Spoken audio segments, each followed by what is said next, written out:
Wesartechale, ich halte Aldwinner und ich halte willkommen to English with Aldwinner. So in this video, I'm going to be covering something I've already talked about in an old video, but the old video just wasn't that good. It looked like I was half asleep, I wasn't looking at the camera. It wasn't a good video. I just got a comment on this today, are you on drugs? Which, looking at that video, I can see that, so that's why I'm redoing this video, because the old video is like doing a disservice to what I'm saying by being such a bad video. So I'm going to be giving you all this new video so the old one doesn't have to exist anymore. I might delete the old video and just let this one stay up. Who knows? New script, new video, new me. It's all new. So, point is self-correction. When you're learning a language, any language, Spanish, German, Japanese, Zulu, anything, you'll make some mistakes. We're all human. We all make mistakes. Now, some of these are like the really easy mistakes, something that you can fix by looking in a book for 5 minutes and realizing, oh, I said das Apfel in German and it's supposed to be der Apfel. I said je travaille in French and it's supposed to be je travaille. Stuff like that, easy stuff. But then there's the slightly harder stuff, the stuff where you might not realize you're saying it wrong because what you're saying is a grammatical sentence, but it's not what anyone would have said or would say. Sorry, I'm already in dead language mode. What anyone would say. So, in German, if I was to say something like Ich bin mit ihr in die Liebe gefallen, that's a perfectly grammatical string of nonsense, because the way that you say I fell in love with her is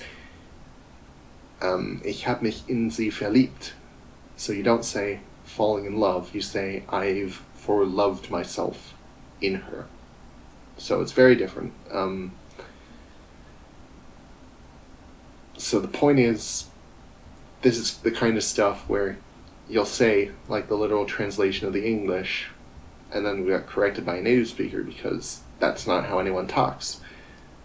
They might say that's a grammatical sentence, but we don't say that, and those kinds of mistakes are really the pitfalls for dead languages like Latin, classical Latin, classical Chinese, biblical Hebrew, ancient Greek, and of course Old English. This is English mit Aldwin, of course I'm talking about Old English.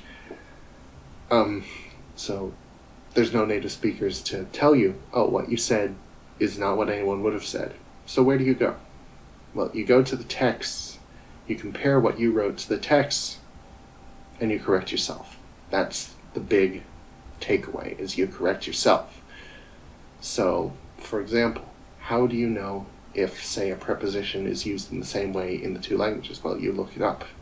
You might see in a book that for is for, but do you say that in a sentence like, all I want is for you to be happy? Well, to know that, you'll have to read. And the answer, incidentally, is no. I'm going to give you a free answer. You, in fact, would rephrase that sentence entirely. You would say, all I want is for you to be happy would be, allt jag ville är att du säger you blir. So, all that I want is that you be happy. So, and that's something that you'll have to, look at books for, look at what was written to get a feel for it. That's not something that, like, a grammar book can just tell you. It can't tell you, oh yeah, for means for, except for in this case, where you have to rephrase the sentence. That's, if they wrote like that, the book would be like, this big. So, another example, let's say you have a verb, forgitan, to forget. Let's say I wanted to just say a simple sentence, I forget you. How do you say that? Do you know what case you belongs in? Well, I do, it's the genitive, but how do I know that? Because I looked it up and read the examples and saw that instead of saying ich förgeta te, you say ich förgeta din.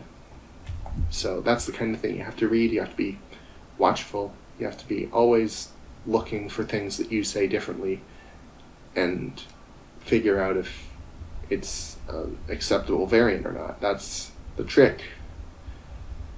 These are the sorts of things that you'll get a feel for. Obviously, as you learn, you won't have to look up as much, but at the beginning, you're going to be looking up practically every single phrase that you write because you won't have a feeling for this. And, when I say a feeling, obviously, that's another thing. Read.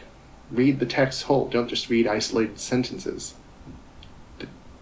If you read like the full text, then you'll get a feeling not just for, grammatical constructions, but also like word order.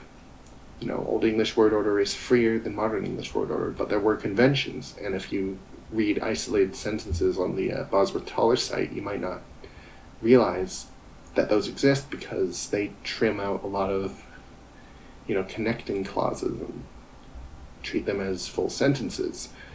So reading is very important. So basically the point is read, self-correct, look at texts, always be vigilant, and that's the thing. Learning a dead language is not easier if you care, because there's no native speakers. That's something people like to say as a joke, like, oh, I'll learn Latin because no one can tell me I'm wrong. No, people can absolutely tell you're wrong, and you'll have to be able to tell yourself that you're wrong. It's actually harder than learning a living language in many cases, especially when there's not like super proficient, amazing learners like there are for Latin. Latin has so many people that can speak it practically like it is their first language. I don't know if there's any of those for Old English, but even then, those learners are still learners, so don't trust them. So basically, what I'm trying to say is textbooks are great, other learners are great, it's great to ask people questions, but the only real authority on correct grammar is the original text, and that's very important. So keep that in mind, keep learning, keep correcting, keep doing great things.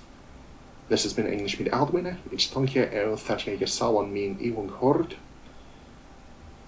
Of thonen nestan timan.